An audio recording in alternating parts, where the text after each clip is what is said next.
Live లో కొండా సురేఖకి warning ఇచ్చారట Samantha. So Samantha కూడా కొండా సురేఖకి ఈ విషయంలో క్లారిటీ అయితే ఇచ్చింది. ఏంటంటే సమంత నాగ చైతన్య విడాకులకి కారణం కేటీఆర్ డ్రగ్స్ అలవాటు చేయడం, సమంత ఫోన్ ట్యాపింగ్ చేయడం లాంటి విషయాల వల్ల మరి కేటీఆర్ ఆమెను మభ్యపెట్టి భయపెట్టి ఇంకా ఏవేవో చేశారంటూ సమంత గురించిన విషయాలపై మరి చెప్పి ఇదే ఆమె విడాకులకి కారణమని సమంత గురించి అయితే చెప్తోంది. అయితే ప్రస్తుతం మంత్రి ఈ విధంగా చేయడం నిజంగా చాలా మనోభావాల్ని దెబ్బతీసినట్టే ఉంది.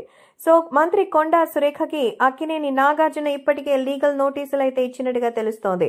రోజా లాంటి వాళ్ళు కూడా స్పందించడం ఒక హైలైట్. స్పందన అనేది ప్రస్తుతం ఈ విషయం చూసి ప్రతి ఒక్కరు అయితే చెప్తున్నారు. మరి సమంతకి సంబంధించిన విషయాల పట్ల ఆమె కూడా స్పందించింది. నిజంగా నా విడాకులకి కారణం పూర్తిగా మా పర్సనల్ విషయం, మరి అది బయట చెప్పాల్సినటువంటి అవసరం లేదు. అయితే నాకు రాజకీయాలకి ఏ విధమైన సంబంధం లేదు.